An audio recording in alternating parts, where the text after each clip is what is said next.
Assalamualaikum warahmatullahi wabarakatuh. Perkenalkan, nama saya Hanan Rahma Kirana dari kelas 11 MIPA 3 absen 15. Saya akan menerangkan tentang prinsip-prinsip dan praktik ekonomi dalam Islam, yaitu syirkah. Ada 3 bagian yang akan saya sampaikan. Yang pertama, pengertian. Kedua, rukun dan syarat syirkah. Yang ketiga, macam-macam syirkah. Pengertian syirkah. Dalam bahasa, kata syirkah atau pesoraan berarti mencampurkan 2 bagian atau lebih, sehingga tidak dapat lagi dibedakan antara bagian yang satu dengan bagian yang lainnya. Menurut istilah, syirkah adalah suatu akad yang dilakukan oleh 2 pihak atau lebih yang bersepakat untuk melakukan suatu usaha dengan tujuan memperoleh keuntungan. Rukun dan syarat syirkah. Adapun rukun syirkah secara garis besar ada 3. Yang pertama, 2 belah pihak yang berakad atau akidani. Syarat orang yang melakukan akad adalah harus memiliki kecakapan atau ahliyah melakukan tasyaruf atau pengelolaan harta. Kedua, objek akad yang disebut juga maqud ilahi, mencakup pekerjaan atau modal. Adapun syarat pekerjaan atau benda yang dikelola dalam syirkah harus halal dan diperbolehkan dalam agama dan pengelolaannya dapat diwakilkan. Yang ketiga, akad atau yang disebut juga dengan istilah sigat. Adapun syarat sah akad harus berupa tasarruf, yaitu adanya aktivitas pengelolaan. Macam-macam syirkah. Yang pertama, syirkah inan. Kedua, syirkah abdan. 3, syirkah wujuh. 4, syirkah mufawadah.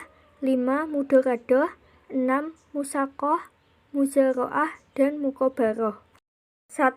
Syirkah inan. Syirkah inan adalah syirkah antara 2 pihak atau lebih yang masing-masing memberi kontribusi kerja atau amal dan modal atau mal.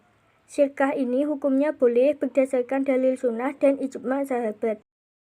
2. Syirkah abadan. Syirkah abadan adalah syirkah antara 2 pihak atau lebih yang masing-masing hanya memberikan kontribusi kerja atau amal tanpa kontribusi modal atau mal. Kontribusi kerja itu dapat berupa kerja pikiran, seperti penulis naskah, ataupun kerja fisik seperti tukang batu. Syirkah ini juga disebut syirkah amal. Ketiga, syirkah wujuh. Syirkah wujuh adalah kerjasama karena didasarkan pada kedudukan, ketokohan, atau keahlian atau wujuh seseorang di tengah masyarakat. Syirkah wujuh adalah syirkah antara 2 pihak yang sama-sama memberikan kontribusi kerja atau amal dengan pihak ketiga yang memberikan kontribusi modal atau mal. Keempat, syirkah mufawadah. Syirkah mufawadah adalah syirkah antara 2 pihak atau lebih yang menggabungkan semua jenis syirkah di atas. Syirkah mufawadah dalam pengertian ini boleh dipraktikkan, sebab setiap jenis syirkah yang sah berarti boleh digabungkan menjadi satu. Keuntungan yang diperoleh dibagi sesuai dengan kesepakatan, sedangkan kerugian ditanggung sesuai dengan jenis syirkahnya, yaitu ditanggung oleh para pemodal sesuai porsi modal jika berupa syirkah inan, atau ditanggung pemodal saja jika berupa mufawadah, atau ditanggung mitra-mitra usaha berdasarkan persentase barang dagangan yang dimiliki jika berupa syirkah wujuh. 5. Mudorobah. Mudorobah adalah akad kerjasama usaha antara 2 pihak. Pihak pertama menyediakan semua modal atau sahibul mal, dan pihak lainnya menjadi pengelola atau pengusaha atau mudarib. Keuntungan usaha secara mudorobah dibagi menurut kesepakatan yang dituangkan dalam kontrak. Akan tetapi, apabila mengalami kerugian, ditanggung oleh pemilik modal selama kerugian tersebut bukan akibat kelalaian si pengelola. Seandainya kerugian itu diakibatkan karena kecurangan atau kelalaian si pengelola harus bertanggung jawab atas kerugian tersebut. Kontrak bagi hasil disepakati di depan, sehingga bila terjadi keuntungan, pembagiannya akan mengikuti kontrak bagi hasil tersebut. Syirkah musaqah. Syirkah musaqah adalah kerjasama antara pemilik kebun dan petani.